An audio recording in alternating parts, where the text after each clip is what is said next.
दोस्तों आज हम देखेंगे अध्याय 6 त्रिभुज। जी हाँ, प्रश्न बैंक 2022 कक्षा 10वीं। तो कक्षा 10वीं के अध्याय 6 की जो है सॉल्यूशन प्रश्न बैंक का हम पूरा का पूरा इस वीडियो में कंप्लीट कर लेंगे और इसके जो बचे हुए चैप्टर हैं पूरे के पूरे वो कंप्लीट हो चुके हैं। ये लास्ट चैप्टर है, ठीक है। तो त्रिभुज प्रश्न नंबर 5 कह रहा है यदि कोई एक त्रिभुज ए बी सी त्रिभुज है ए बी सी, हमने प्रश्न नहीं लिखा है क्योंकि प्रश्न जो है बड़ा है, तो हम बता दें कि कोई एक त्रिभुज है ए बी सी। मान लीजिए कि इस तरीके से कोई त्रिभुज है ए बी और सी। यदि कोई त्रिभुज ए बी सी की भुजाओं ए बी और ए सी को कोई बिंदु डी और कोई बिंदु ई पर प्रतिच्छेद करता है, मतलब ए बी को डी बिंदु पर प्रतिच्छेद करता है और इस तरीके से ये लाइन गई है, ठीक है। ये ए बी को डी बिंदु पर प्रतिच्छेद कर रहा है और ए सी को ई बिंदु पर, तो ये चित्र बन गया है। आप प्रश्न आगे देखेंगे, प्रश्न बैंक सामने रख के बैठिएगा। बीसी के समांतर हो तो सिद्ध कीजिए, और ये जो लाइन दिख रही है और ये जो लाइन है समांतर, मतलब इनको आगे कितना भी आप आगे बढ़ाएंगे तो वो एक दूसरे को प्रतिच्छेद नहीं करेंगी। तो सबसे पहले तो त्रिभुज ए बी सी में ए बी का प्रतिच्छेद बिंदु ए बी का प्रतिच्छेद बिंदु डी है, ठीक है भाई। ए बी को कौन बिंदु काट रहा है? डी। तथा ए सी का प्रतिच्छेद बिंदु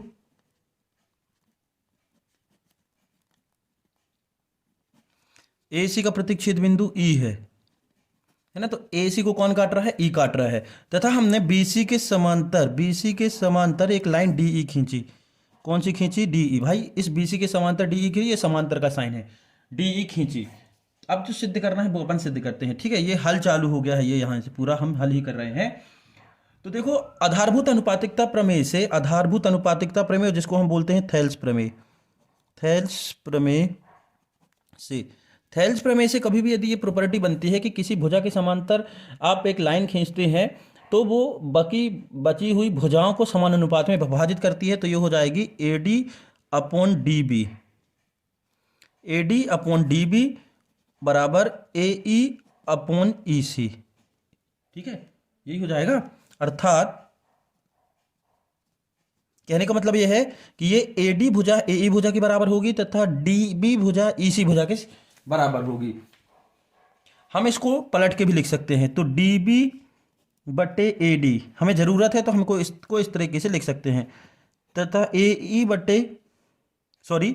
EC है, ये EC पलट रहे हैं अभी हम, तो ये EC बटे AE, इससे कोई दिक्कत नहीं होगी। देखो, DB बराबर थी EC के, तो यहाँ भी DB बराबर है EC के। AD बराबर थी AE के, तो यहाँ भी AD बराबर है AE के। अब दोनों तरफ हम एक जोड़ देंगे, तो ये हो जाएगा DB बटे AD इज इक्वल टू 1 तथा EC अपॉन AE प्लस 1। दोस्तों एक चीज याद रखिएगा, किसी भी समीकरण में, ये समीकरण है दोस्तों, क्यों? क्योंकि बीच में बराबर का साइन है। किसी भी समीकरण के दोनों पक्षों में यदि हम किसी संख्या को जोड़ते हैं, घटाते हैं, गुणा करते हैं या भाग करते हैं तो उससे उसमें कोई अंतर नहीं आता है, क्योंकि देखो जो ये लिखा हुआ है वही है। ये 1 और ये 1 कैंसिल हो जाएगा। तो अब हम देखो परमेय संख्या का जोड़ना करते हैं, तो एलसीएम आ गया आपका AD और ये हो गया आपका DB प्लस AD, यही होगा ना भाई। ये जो AD है, हम परमेय संख्याओं का जोड़ कैसे करते हैं?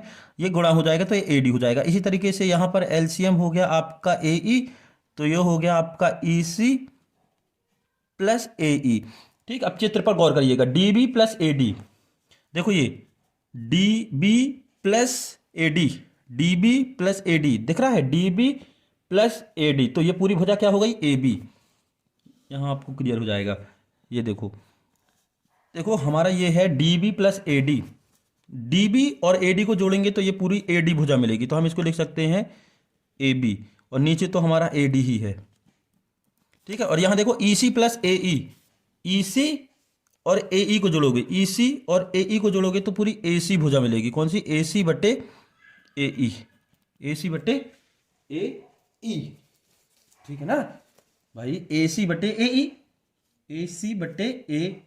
यही दिख रहा है। अब जैसे कि हमने यहां पर देखो पलटा दिया था, ये था, हमने इसको पलटा दिया था, तो हम इसको भी क्या करेंगे? पलटा देंगे। तो ये ऊपर हो जाएगा AD बटे AB बराबर AE बटे AC, और यही है जो हमको प्रूव करना है। तो ये हमारा हो गया प्रूव। यह सिद्ध हुआ। ये हमको सिद्ध करना था। क्वेश्चन नंबर 6 है दोस्तों, आकृति P S upon S Q is equal to P T upon T R. देखो P S upon S Q और P T upon T R मतलब थेल्स प्रमेय यहाँ पर लग गया, आधारभूत अनुपातिकता प्रमेय।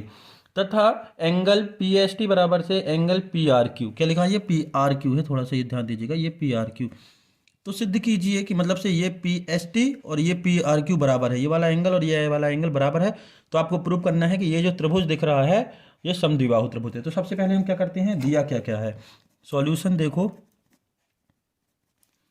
दिया है P S upon S Q, ये देखो P S upon S Q is equal to P T upon T R, ये आपको दिया है।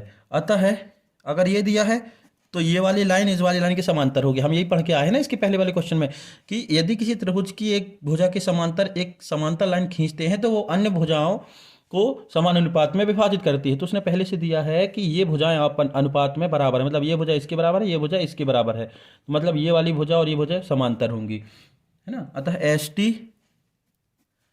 समांतर है किसके, क्यू आर के, एस टी समांतर है क्यू आर के।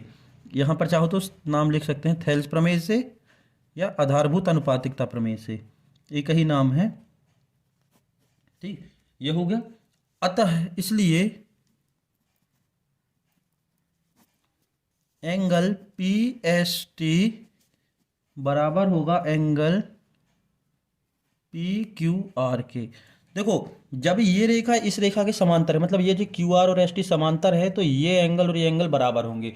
क्यों होंगे, संगत कोण है, क्योंकि ये संगत कोण है। कौन से हैं, करेस्पॉन्डिंग एंगल हैं। अब संगत कोण क्या होते हैं, 9th क्लास में आपको पढ़ा चुके हैं। देखो फिर से हम आपको याद दिलाते हैं। इस तरीके से यदि कोई दो लाइनें हैं और एक प्रतिच्छेदी रेखा डाली जाती है तो 8 कोण बनते हैं, 1 2 3 4 5 6 7 8, ये 9th क्लास में हमने पढ़ा था।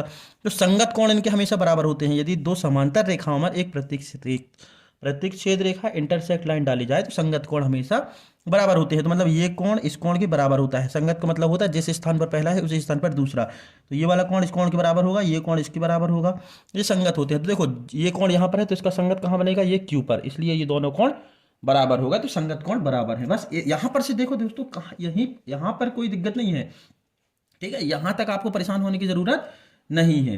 तो क्या हो गया, पी एस टी बराबर से पी क्यू आर, क्योंकि संगत कोण है, इसको नाम दे दिया समीकरण 1। तथा दिया है, तथा दिया है कि एंगल पी एस टी, ये प्रश्न में दिया है हमें, P S T is equal to P R Q. देखो पी एस टी बराबर पी आर क्यू हमको गिवन है, तो इसको नाम दे दिया इक्वेशन नंबर 2। और ये हमने निकाल लिया कि संगत कोण से ये अगर इतना है तो ये कोण का मान भी उतना ही होगा, और ये कोण और ये कोण बराबर है, ये प्रश्न में आपको दिया है, ठीक है ना। तो देखो अच्छे तरीके से ध्यान दीजिएगा, पी क्यू आर क्या दिया है, पी क्यू आर और पी आर क्यू, यहां पर से कंफ्यूज नहीं होना। तो पी आर क्यू, ये जो पी आर क्यू एंगल है, ये जो पी आर क्यू एंगल है वो पी क्यू आर के बराबर होगा, पी क्यू आर के बराबर होगा समीकरण 1 और 2 से, समीकरण 1 व 2 से। अब क्यों बराबर होगा, देखो हमने पी एस टी, देखो पी आर क्यू को, ये पी आर क्यू है, पी एस टी की जगह हम पी क्यू आर लिख सकते हैं, क्योंकि समीकरण नंबर 1 में पी क्यू आर, या फिर से पी एस टी की वैल्यू कितनी है, P Q R, P S T की वैल्यू कितनी है, पी क्यू आर। देखो यहाँ पर से पी एस टी किसके बराबर है, देखो अब हम अच्छे से समझा दें आपको कि मान लो ये कोई ट्राइंगल दिख रहा है और ये एक समांतर रेखा है, तो ये कोण इस कोण के बराबर होगा, क्यों, संगत कोण है, और ये कोण पहले से इसके बराबर है, ये कोण पहले से इसके बराबर है, ठीक है। तो इस कोण की जगह हम ये कोण लिख सकते हैं, क्यों लिख सकते हैं, क्योंकि ये दोनों भी बराबर हैं आपस में। तो जब ये कोण और ये कोण बराबर हो गए, कौन कौन से, क्यू और आर बराबर हो गए, तो इसके सामने की भुजा भी उतनी ही होगी जितनी इसकी रहेगी, क्योंकि समान कोणों के सामने की भुजाएं भी समान होती हैं। अतः है समान कोणों के सामने की भुजाएं बराबर होती हैं, तो ये हो जाएगी पी क्यू, मतलब से ये वाली भुजा P Q is equal to P R, और जिसकी दो भुजाएं बराबर होती हैं वो क्या कहलाता है, समद्विबाहु त्रिभुज। अतः पी क्यू आर एक आइसोस्केल ट्राइंगल या सम द्विबाहु त्रिभुज है। क्वेश्चन नंबर 7 है दोस्तों, इस तरीके से आपको डायग्राम दिया है और साथ ही एक चीज और दी है, दिया है कि ये जो डी ई रेखा है, मतलब ये वाली डी ई रेखा है, वो समांतर है किसके, बी सी के। जब डी ई और बी सी समांतर है तो ये समान रेशियो में होंगे, है ना, थेल्स प्रमेय के द्वारा। तो ये हो जाएगा आपका A D upon D B, A D upon D B is equal to A E upon E C, Thales प्रमेय से। किससे, थेल्स प्रमेय से। आप दोस्तों इसको आधारभूत अनुपातिकता प्रमेय भी बोल सकते हैं, थेल्स थ्योरम है, थेल्स थ्योरम से।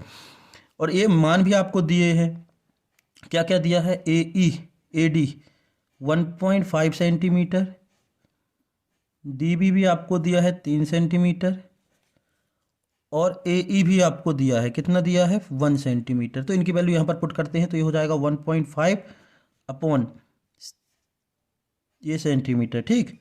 डी बी भी दिया है 3 सेंटीमीटर, तो ये हो गया 3 सेंटीमीटर।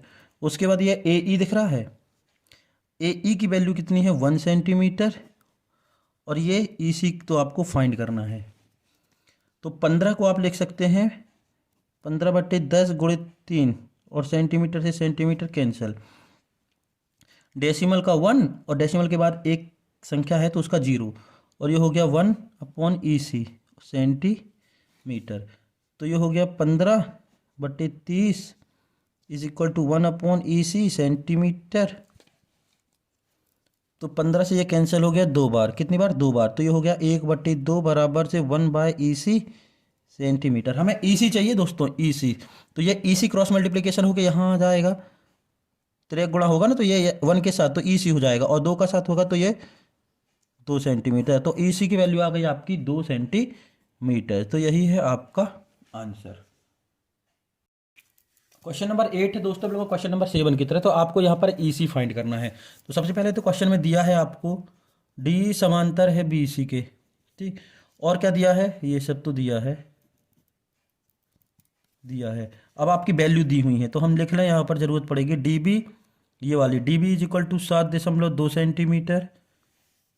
उसके बाद A E is equal to 1.8 centimetre, E C A E है, E C is equal to 5.4 centimetre. तो थेल्स प्रमेय से यदि इस पर थेल्स प्रमेय लगाएंगे तो ये हो जाएगा A D upon D B is equal to A E upon E C. Value put कर देते हैं इसमें, तो ये हो जाएगा आपका, यहाँ पर से लिख देना आप थेल्स प्रमेय से या थेल्स थ्योरम से, ठीक। तो ए डी तो आपको पता नहीं है, निकालना है। डी भी पता है कितना है, 7.2 सेंटीमीटर। ए ई मालूम है आपको 1.8 सेंटीमीटर, ठीक है। ई सी भी मालूम है, कितना दिया है, 5.4 सेंटीमीटर। तो ये ए डी का ये हो जाएगा ए डी, और ये दशमलव का हो गया 1, और एक संख्या है तो 10/72 इज इक्वल टू, ये सेंटीमीटर से सेंटीमीटर हमने काट दिया, ये हो गया 18/54। क्यों हो गया, ये इसका भी ऊपर 10 हो जाएगा और इसका नीचे भी 10 हो जाएगा, क्योंकि दशमलव के बाद एक एक अंक है। तो ये 10 से 10 भी कैंसिल, ठीक है।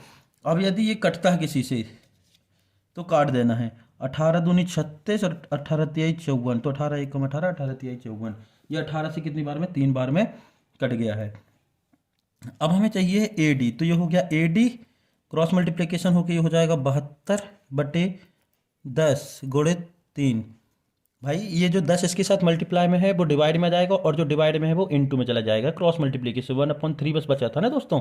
चाहो तो इसको क्लियरली इस तरीके से लिख सकते हैं कि यहाँ 1/3 बस बचा था, ठीक। अब 3 से काटते हैं तो ये हो जाएगा 3 दूनी 6, 12 हो गया, 3 चौके 12 सेंटीमीटर। तो ये हो जाएगा ए डी बराबर ये 10 भी है, ये 3 से तो हमने इसको काट दिया, ये 10 बचा, तो ये हो गया 2.4 सेंटीमीटर। यहाँ कोई दिक्कत तो नहीं दोस्तों, बहुत ही ईजिली था, आपको सिर्फ कैलकुलेशन करना है और कुछ नहीं है। ये होगा आपका आंसर। दोस्तों देखते हैं अगला प्रश्न है प्रश्न नंबर 11। प्रश्न नंबर 9 और 10 जस्ट 11 की बात करेंगे, ठीक है। प्रश्न नंबर 11 की बात करेंगे। तो प्रश्न आप लिख लीजिए, देख लीजिएगा, क्योंकि प्रश्न बहुत बड़ा था तो लिखने में हमारा जो है टाइम वेस्ट हो जाता। एक सीढ़ी किसी दीवार पर इस प्रकार टिकी हुई है कि इसका निचला सिरा, है ना, इसका निचला सिरा दीवार से 2.5 2.5 मीटर की दूरी पर है। तो देखो माना ए बी सीढ़ी है तथा दीवार का निचला सिरा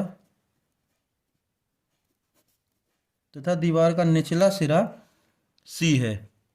दीवार का निचला सिरा सी है, अच्छे से ध्यान दीजिएगा, ठीक है। तथा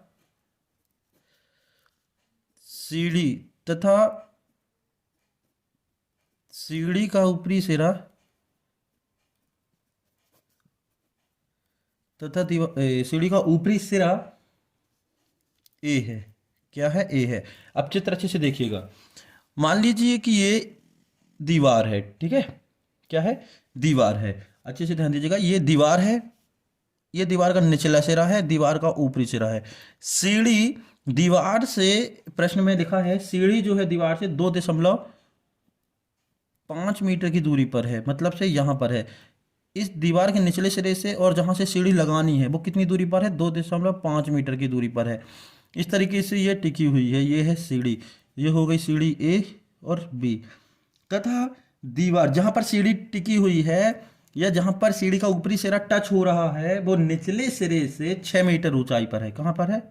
6 मीटर ऊंचाई पर है। मतलब यहाँ से यहाँ तक की जो दूरी है वो कितनी है? 6 मीटर है। और ये हो गई सीढ़ी। तो आपको सीढ़ी की जो है लंबाई ज्ञात करनी है। तो कोई दिक्कत तो नहीं दोस्तों, बिल्कुल सीधी दीवार जो है बिल्कुल सीधी चल रही है। तो ये हो गया आपका एंगल 90 डिग्री। तो त्रिभुज A B C, sorry A B और ये सी, ठीक है, ये सी निचला सिरा है ना दीवार का सी, एक समकोण त्रिभुज है। कौन सा है? समकोण त्रिभुज है। अतः पाइथागोरस प्रमेय से, कहे से? पाइथागोरस। ये तो आपको मालूम है, कहीं भी समकोण त्रिभुज अगर दिखता है और दो भुजाएं दी हैं, तीसरी निकालनी है तो पाइथागोरस लगा देना। तो पाइथागोरस प्रमेय से, पाइथागोरस प्रमेय से क्या हो जाएगा?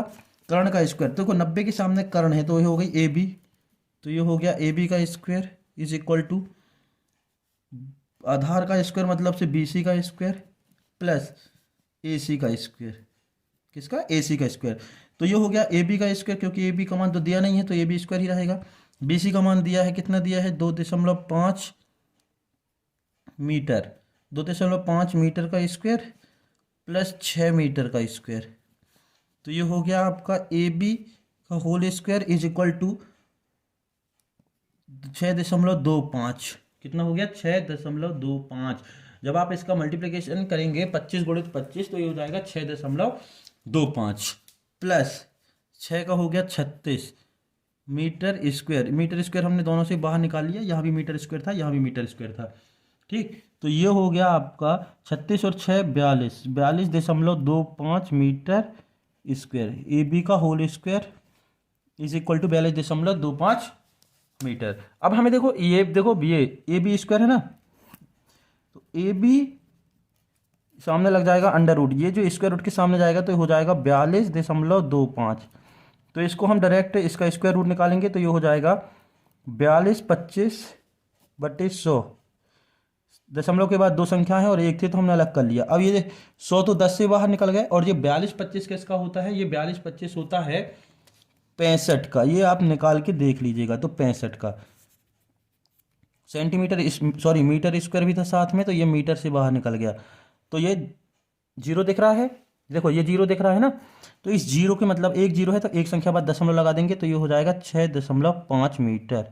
कितना हो जाएगा? 6.5 मीटर। तो ए बी का मान आ गया 6.5 मीटर और ए बी को हमने सीढ़ी माना था, तो आपको उत्तर में लिखना है अतः सीढ़ी की लंबाई 6.5 मीटर है। प्रश्न नंबर 12 है दोस्तों, 10 मीटर एक लंबी सीढ़ी, मतलब से यदि कोई दीवार है इस तरीके से, ठीक है, यदि कोई इस तरीके से दीवार है, ये दीवार है, ठीक है, सीधी खड़ी है, 10 मीटर लंबी एक सीढ़ी, मतलब सीढ़ी इस तरीके से लगी होगी ना सीढ़ी, और कितनी लंबी है? 10 मीटर।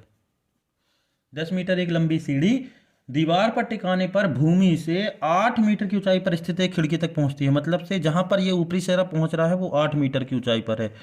कितने पर है? 8 मीटर की ऊंचाई पर है। दीवार से आधार से, यानी कि दीवार के आधार से मतलब यहाँ सबसे निचले हिस्से से सीढ़ी का निचला हिस्सा के बीच की दूरी आपको निकालनी है ये, तो इसको हमने मान लिया x, ठीक है। तो देखो जो लिखा है, माना ये नाम दे दें ए बी और सी। माना ए बी, माना ए बी सीढ़ी है, ए बी जो है सीढ़ी है, ए सी दीवार है। ये सब चीज़ें अपने मन से लिखनी है दोस्तों, आगे पीछे भी हो जाता है तो उससे कोई दिक्कत नहीं है, ठीक है। ए सी जो है दीवार है, तथा भूमि का निचला सिरा सी, तथा सीढ़ी का निचला सिरा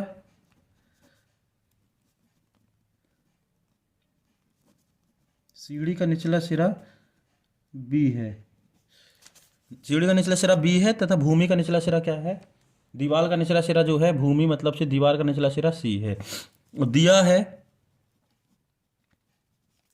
आपको, क्या क्या दिया है, ए सी दिया है, ए सी दिया है कितना दिया है 8 मीटर, ठीक है। और आपको ए बी भी दिया है, सीढ़ी की लंबाई भी दी है, कितनी दी है 10 मीटर। माना माना जो लास्ट लाइन है उसको आपको माना दीवार के आधार से, माना दीवार के आधार से सीढ़ी के निचले सिरे की दूरी, सीढ़ी के निचले सिरे की दूरी x मीटर है। कितनी है, x मीटर, मतलब ये जो दूरी दिख रही है वो x मीटर हमने मान ली। अब देखिए यहां पर से ये हो गया आपका समकोण त्रिभुज, तो इसके सामने की भुजा हो गई हाइपोटेनियस। तो त्रिभुज ए बी सी में पाइथागोरस प्रमेय से, पाइथागोरस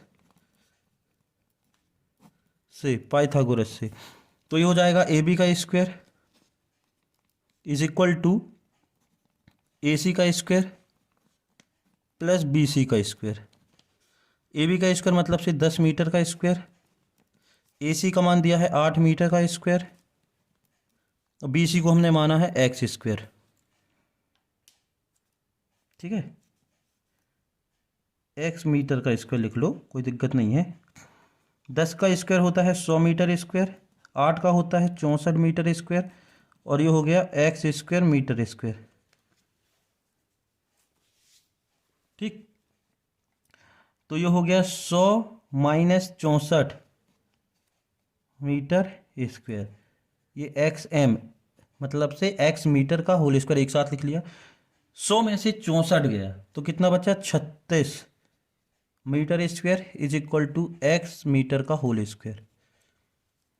अब ये जो स्क्वायर है हमें क्योंकि एक्स की वैल्यू चाहिए है ना, हमें किसकी वैल्यू चाहिए है, एक्स की वैल्यू चाहिए। सॉरी यहाँ पर से मीटर ना लिखना आप, ये गलत हो जाएगा, एक्स बस मानना है, ठीक। मीटर आप लिख देंगे, ये एक्स बस लिख ले रहे थे ना। अब हमें एक्स की वैल्यू चाहिए है तो ये जो स्क्वायर है सामने उठ के आ जाएगा, हमारा क्या आया है यहाँ पर 36 metre square is equal to X square, तो ये सामने आ जाएगा। तो under root 36 metre square is equal to X, तो ये 6 से बाहर निकल जाएगा तो 6 metre is equal to X, और यही हमने माना था। तो हमारा आंसर हो गया 6 मीटर। तो आप लिखेंगे क्या, शब्दों में जो पूछा है वही लिखना है। अतः दीवार के आधार से, दीवार के आधार से सीढ़ी के निचले सिरे की दूरी, सीढ़ी के निचले सिरे की दूरी 6 मीटर है, ये आपका आंसर। प्रश्न नंबर 13 है दोस्तों, 18 मीटर एक ऊंचा है ना, एक 18 मीटर इस तरीके से मान लो ये 18 मीटर है, 18 मीटर एक ऊंचे ऊर्ध्वाधर खंबा, तो ये 18 मीटर ऊंचा खंबा है जिसको हमने नाम दे दिया ए बी। तो ए बी एक खंबा है, ठीक है, ए बी एक खंबा है। एक तार का एक सिरा जुड़ा हुआ है ऊपरी सिरे से, इस सिरे से तार का एक सिरा जुड़ा हुआ है, ये हो गया तार का एक सिरा जो है जुड़ा हुआ है, तथा तार दूसरा सिरा खूंटे से जुड़ा है। तार, ये तार है, इस तार का एक सिरा, इसको हमने नाम दे दिया सी। तो ए सी एक तार है, इसका एक सिरा ऊपर खंबे से जुड़ा है, दूसरा सिरा नीचे खूंटे से जुड़ा है, मतलब जमीन पर यहाँ कोई खूंटा है, एक खूंटा है, तथा खूंटे को कितनी दूरी पर गाड़ा जाए, मतलब जमीन से इस खूंटे की दूरी कितनी होगी, कितनी दूरी पर गाड़ा जाए कि तार तना रहे, जबकि तार की लंबाई दी है 24 मीटर। ये तार है और ये तार की लंबाई है 24 मीटर। क्लियर? ये दूरी आपको निकालनी है। क्या निकालनी है? ये दूरी। तो हमने मान लिया कि x मीटर दूरी पर इसको गाड़ा जाए। तो ए बी माना, ए बी खंबा है। ए बी बराबर आपको दिया है, कितना दिया है? 18 मीटर। तथा ए सी तार है। ए सी भी दिया है, कितना दिया है? 24 मीटर। इतनी चीज़ें आपको दी हैं, मान के अपन ने लिख दिया नाम। अब जो एक्चुअल चीज़ है वो आपको यहाँ पर से लिखनी है या मानना है कि खंबे के आधार से खूंटे की दूरी x है ना? खंबे के आधार से खूंटे की दूरी, खूंटा मतलब से जहां पर तार का एक सिरा ऊपर तार खंबे से बंधा है तथा निचला हिस्सा खूंटे से है, तो खूंटे और इस खंबे के आधार से दूरी कितनी है ये आपको बताना है। तो खंबे के आधार से माना खंबे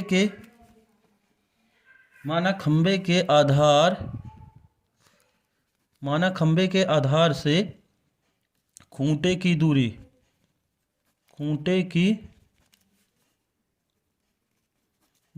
x है। कितनी है? x है। तो त्रिभुज ABC में पाइथागोरस, क्योंकि समकोण त्रिभुज बन रहा है ना, खम्मा सीधा है पाइथागोरस से। तो पाइथागोरस में देखिए ये कर्ण हो जाएगा AC। ठीक है, तो आप चित्र को देख लीजिएगा।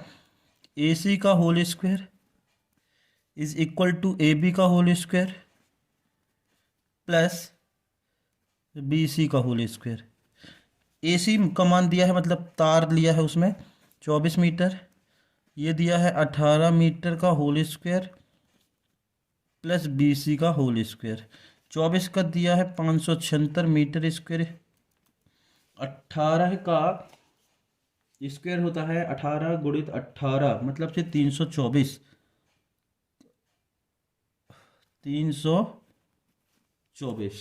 18 का कितना हो गया? 324 प्लस BC की जगह x रखना है तो ये हो गया x स्क्वायर। तो 576 माइनस 324, ये मीटर स्क्वायर यहाँ पर भी लिखना है। मीटर स्क्वायर अपन ने बाहर कर लिया is equal to x square. 576 से 324 गया, सब्ट्रैक्ट किया तो 252। कितना आ गया? 252 मीटर स्क्वायर। 6 में से 4 गया 2, 7 में से 2 गया 5 और 5 में से 3 गया 2 is equal to x square. इसको इस तरफ लिख लें हम ताकि अच्छा लगे। x square is equal to 252 metre square. हमें x की वैल्यू चाहिए, तो ये जो x दिख रहा है ये सामने जाके रूट लगा देगा। 252 मीटर स्क्वायर। तो x इज इक्वल टू 252 का पेयर बनाएंगे तो ये हो जाएगा 6 गुणित 6 गुणित 7 मीटर स्क्वायर। अब देखो 6 का पेयर बन रहा है तो ये 6 बाहर हो जाएगा, तो ये हो जाएगा 6√7 मीटर। ये मीटर स्क्वायर भी बाहर निकला तो केवल मीटर हो गया।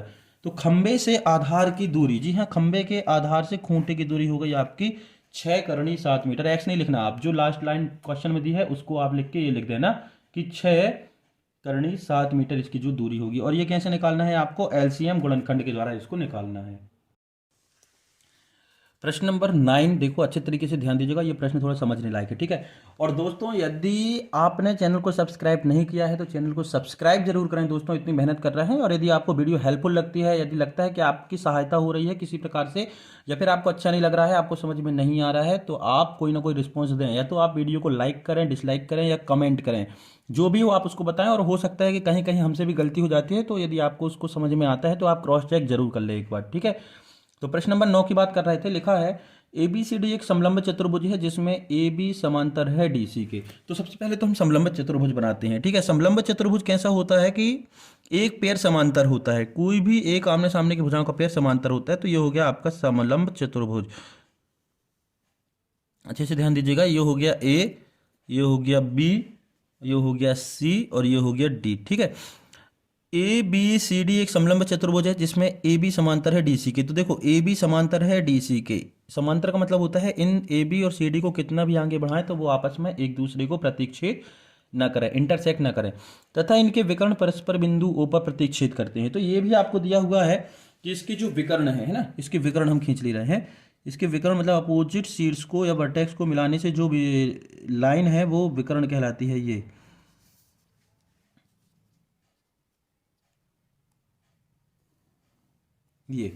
ठीक। तो ये जो विकर्ण है बिंदु ओ पर प्रतिच्छेद करते हैं, तो इसको ओ बिंदु दे दिया। दर्शाइए कि ए ओ बटे बी ओ बराबर सी ओ बटे डी ओ। कहने का मतलब यह है कि ये वाली जो भुजा दिख रही है कौन सी, ए ओ, वो सी ओ के बराबर है। ए वाली भुजा और ये भुजा बराबर है, तथा ये बी ओ वाली भुजा ओ डी या डी ओ के बराबर है। मतलब से ये जो बिंदु है इस पूरे को समद्विभाजित करता है जब दो विकर्ण समलंब चतुर्भुज में खींची जाए। कहने का मतलब यही है उसका कि यदि किसी समलंब चतुर्भुज में विकर्ण खींचते हैं तो जहां पर ये बिंदु प्रतिच्छेद करता है ये विकर्णों को समद्विभाजित करता है, दो बराबर भागों में बांटता है। मतलब यदि ये 10 सेंटीमीटर की होगी तो 5-5 में बांट देगा। उसका कहने का मतलब यही है कि ये ए ओ या फिर से ए ओ और बी ओ बराबर होगी, है ना। ए ओ बराबर होगी सी ओ के, ए ओ बराबर होगी सी ओ के, और ये जो बी ओ बराबर होगी डी ओ के। ये आपको प्रूव करना है। तो अब देखते हैं हम आगे कि करना क्या है। ओ से होती हुई सीडी के समांतर इससे होती हुई जाए सीडी के समांतर एक समांतर रेखा खींचते हैं। ठीक, ये हम अपनी जरूरत के लिए खींच रहे हैं दोस्तों, ये कुछ नहीं दिया है उसमें बुक में। ठीक, हमें प्रूव करना है ना, क्योंकि तो प्रूव करने के लिए कुछ एक्स्ट्रा काम भी हमें करने पड़ते हैं। तो इसको हमने नाम दे दिया ई एफ। क्या नाम दे दिया, ई एफ। समांतर किसके समांतर है, डी ई के। तो ओ से होती हुई तथा डीसी के समांतर डीसी के समांतर एक रेखा ई एफ खींची, है ना। तो कौन सी रेखा हमने खींची है, अच्छे से ध्यान दीजिएगा। ये जो ई एफ रेखा हमने खींची है वो किसके समांतर है, डीसी के। इस डीसी के समांतर है। चाहे आप डीसी पढ़ें चाहे सीडी पढ़ें, उससे कोई दिक्कत नहीं है। ठीक, अब अच्छे से ध्यान दीजिए कि यहाँ पर थोड़ा सा कंफ्यूजन होने वाला है। हम बात करते हैं त्रिभुज एडीसी की। त्रिभुज एडीसी में त्रिभुज एडीसी कहाँ दिख रहा है, एडीसी एडीसी मतलब हम इस त्रिभुज की, इसकी और इसकी बात कर रहे हैं। तो एडीसी ये सब चीज़ आपको नहीं देखनी है। ठीक है, एडीसी ये वाला, ये इस तरीके से आपको देखना है। ये वाला ये ओवर देखो, ये ओवरराइट कर आपको नहीं करना है, यहाँ पर हमने बता दिया। ठीक, इस त्रिभुज की बात करें तो देखो ए डी सी में ये जो ई एफ है, ये जो ई एफ दिख रही है, ई ओ दिख रही है, इसको ओ नाम दे दिया। ठीक है, ई ओ दिख रहा है, क्या कर रही है, डीसी के समांतर है। ये जो ई ओ दिख रहा है भाई इस तरीके से, देखो यहां पर हम क्लियर बता दें आपको ये। ठीक है, ए डी और सी, ये हो गया ए डी सी। और ये जो ई ओ किसके समांतर है, डीसी के समांतर है। ये जो ई ओ खींची हुई है वो किसके समांतर है, डीसी के समांतर है। ठीक है ना, क्लियर है। तो आधारभूत अनुपातिकता प्रमेय से तो एडीसी में ई ओ समांतर है सीडी के, तो आधारभूत अनुपातिकता प्रमेय या थेल्स प्रमेय से ए ई बटे ई डी हो जाएगा भाई। ए ई बटे ई डी, ये ए ई बटे ई डी हो जाएगा। ए ई बटे ई डी बराबर ए ओ बटे ओ सी, ए ओ बटे ओ सी। इसको नाम दे दिया समीकरण 1। कोई दिक्कत तो नहीं है। अब देखो, अब इस ए डी सी त्रिभुज लिया था, अच्छे से ध्यान दीजिएगा, बहुत इजीली क्वेश्चन है दोस्तों। इसी प्रकार त्रिभुज एबीडी में, एबीडी कहां दिख रहा है, देखो ए बी और डी दिख रहा है ना आपको, ए बी डी। ये जो त्रिभुज है A B D, A B और डी, यहां पर जो पॉइंट दिख रहा है यहां पर से देखो ए बी डी की बात हो रही है, ए बी डी। अभी हमने ए डी सी लिया, अब ए बी डी की बात हो रही है। तो त्रिभुज ए बी डी में, किसमें, त्रिभुज ए बी डी में। तो देखो ए बी डी में करें तो ये जो है ये किसके, ए बी के समांतर है। किसके, ए बी के समांतर है। मैं ई ओ समांतर, ये जो ई ओ समांतर है उसके ए बी के समांतर है, किसके, ए बी के समांतर है। देखो ये भी हम क्लियर बता दें, ए बी डी इस तरीके से त्रिभुज बना है, यही है ना, A B D, A B D, और इस तरीके से ये ई ओ पहले से खींचा है, ठीक। तो अब देखना अच्छे से, तो यहाँ भी आधारभूत अनुपातिकता प्रमेय या थेल्स प्रमेय लगाएंगे तो क्या हो जाएगा, ए ई बटे ई डी, ए ई बटे ई डी और बी ओ या फिर से ओ बी, एक ही चीज है, बराबर बटे ओ डी, भाई बी ओ बटे ओ डी, थेल्स प्रमेय से हो गया, थेल्स प्रमेय से या आधारभूत अनुपातिकता प्रमेय से, इसको नाम दे दिया इक्वेशन नंबर सेकेंड। तो समीकरण 1 और 2 से अच्छे से ध्यान दीजिएगा, बहुत ही इजी था। समीकरण 1 व 2 से, समीकरण 1 व 2 से क्या हो जाएगा, ए ओ बट्टे ओ सी बराबर बी ओ बट्टे ओ डी, ए ओ बट्टे बी ओ, ए ओ बट्टे बी ओ बराबर ओ बी ओ बटे ओ डी। समीकरण 1 और 2 से बात कर रहे हैं, हमें प्रूफ क्या करना था वो आपको ध्यान देना है, ठीक है। आपको प्रूफ करना था ए ओ बटे बी ओ, आपको प्रूफ करना है, देखो ए ओ बटे बी ओ बराबर से सी ओ बटे डी ओ, और हमने समीकरण 1 और 2 से यूज कर रहे हैं ए ओ बटे ओ सी।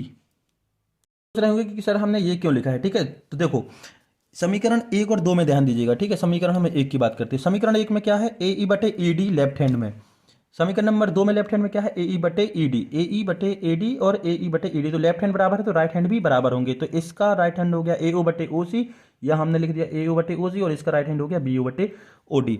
तब क्रॉस मल्टीप्लीकेशन कर लीजिए तो ये हो जाएगा ए ओ बटे बी ओ, क्रॉस मल्टीप्लीकेशन तरिया गुणा कर रहे हैं तो ये बी ओ यहाँ आ गया और ये जो ओ सी है यहाँ चला गया, ओ सी बटे ओ डी, ठीक है। तो आप इसको और व्यवस्थित लिखना चाहें तो लिख सकते हैं ए ओ बट्टे बी ओ सी ओ बट्टे डी ओ, यही हमें प्रूव करना था दोस्तों, यही सिद्ध हुआ। और हमारे सभी चैप्टर जो है प्रश्न बैंक के कंप्लीट हो गए, आप इस वीडियो के डिस्क्रिप्शन में जाकर सभी चैप्टर को देख सकते हैं, और परीक्षा अध्ययन के जो चारों सेट है वो भी आपको कंप्लीट मिल जाएंगे। तो आज के लिए इतना ही, धन्यवाद।